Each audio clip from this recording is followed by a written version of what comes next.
परिभाषा में पढ़ते हैं। इसके लिए अपन लिया पहले है प्राकृत संख्याएं, नेचुरल नंबर।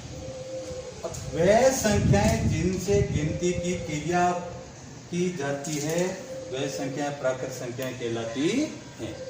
यानी वह संख्याएं जो जिनसे अपन गिनती की शुरुआत करते हैं वो प्राकृत संख्याएं कहलाती है। जैसे 1 2 3 4 5 6 7 8, इससे अपन बोलते हैं संख्या आगे से आगे। तो अपन जो एक से शुरुआत लेकर अनंत तक जो संख्याएं बोल देते हैं वो सभी संख्याएं पूर्ण संख्याएं प्राकृत संख्याएं कहलाती है। पहली है प्राकृत संख्या, इसी के रिलेटेड है दूसरी है पूर्ण संख्या। प्राकृत संख्याओं के समुच्चय में जो प्राकृत संख्या अपने पास है में शून्य को शामिल करने पर पूर्ण संख्याओं का समुच्चय बनता है। यानी प्राकृत संख्याओं के समुच्चय में शून्य को शामिल करने पर पूर्ण संख्याओं का समुच्चय बनता है। यानी अपने के पास जो प्राकृत संख्याएं हैं 1 2 3 4 5 अनंत तक, उनमें अगर अपन शून्य को शामिल कर दें, यानी 0 1 2 3 4 5 आदि जो संख्या प्राप्त होगी वो सभी संख्याएं क्या कहलाती? पूर्ण संख्याएं कहलाती। अब अपन कहें प्राकृत संख्या और पूर्ण संख्या में क्या इंपॉर्टेंट बात है, नोट क्या है? शून्य प्राकृत संख्या नहीं है। पहली बात अपन ध्यान रखनी है, सबसे इंपॉर्टेंट कि शून्य है वो प्राकृत संख्या नहीं है। सभी प्राकृत संख्याएं पूर्ण संख्याएं होती है। अब उनके पास क्या है, जो भी प्राकृत संख्याएं, सभी प्राकृत संख्याएं 1 2 3 4 5 सभी प्राकृत संख्याएं पूर्ण संख्याएं होती हैं। लेकिन तीसरी बात ये भी ध्यान रखना है कि सभी पूर्ण संख्याएं प्राकृत संख्याएं नहीं होती है। सभी पूर्ण संख्याएं प्राकृत संख्याएं नहीं होती है, क्योंकि शून्य प्राकृत संख्या में नहीं आता है। शून्य केवल एंड केवल पूर्ण संख्याओं में शामिल किया जाता है। अब अपने के पास में सम संख्या। सम संख्या मतलब इवन नंबर। अब सम संख्या क्या थी? वह संख्याएं जो 2 से पूर्ण विभाजित होती है, यानी वह संख्याएं जिनमें 2 का भाग पूरा जाता है सम संख्याएं कहलाती है।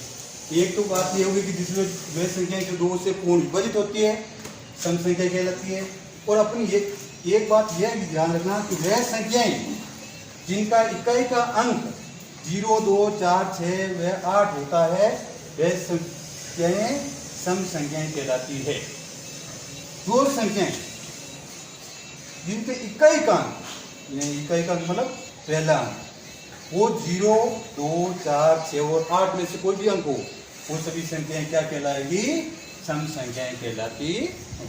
हमेशा ध्यान रखना कि किसी भी प्रकार की संख्या का अगर इकाई का अंक 0 2 4 6 व 8 होता है तो वह सभी क्या संख्या क्या कहलाती है? सम संख्याएं कहलाती है। ये इसका इकाई का अंक 8 है तो उसका मतलब 1 238 है, ये सम संख्या है। हमेशा ध्यान रखना 0 2 4 6 व 8 जिस संख्या की इकाई का अंक होता है सम संख्या कहलाती है। फिर इसका दूसरा विषम संख्या। विषम संख्या मतलब ओड नंबर। वह संख्याएं जो 2 से पूर्ण विभाजित नहीं होती है विषम संख्या कहलाती है।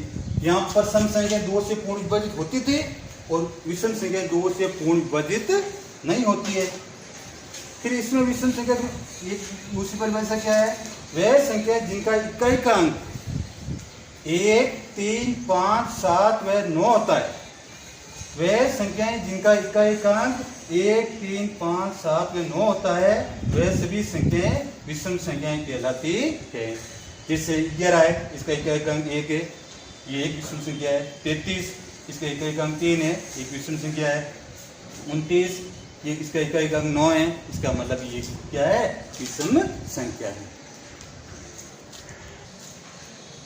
अब आपके पास में बाह्य संख्याएं। वह संख्याएं जो एक एवं समय के अलावा अन्य संख्याओं से भी पूर्ण विभाजित होती है।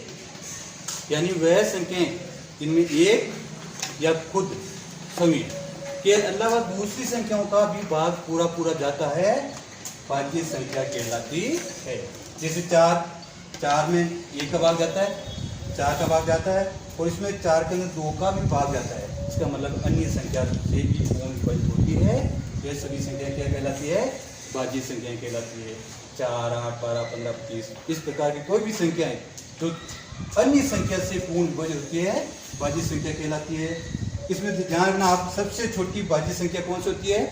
4। और सबसे छोटी समभाज्य संख्या वो भी 4 ही होती है।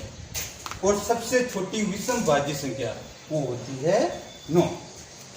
फिर आता है आपके पास में अभाज्य संख्या। अभाज्य संख्या में वह संख्याएं जो एक एवं समय के अलावा अन्य किसी संख्या से पूर्ण विभाजित नहीं होती है। भाज्य संख्याओं में अन्य संख्या से पूर्ण विभाजित होती है और अभाज्य संख्याओं में अन्य किसी भी संख्या से पूर्ण विभाजित नहीं होती है। वह सब संख्याएं क्या कहलाती है? अभाज्य संख्याएं कहलाती है।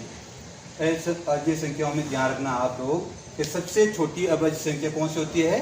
2। सबसे छोटी सम अभाज्य संख्या वो भी 2 ही होती है। सबसे छोटी विषम अभाज्य संख्या वो होती है 3। और ध्यान रखना एक तो न तो भाज्य में आती है और न अभाज्य में।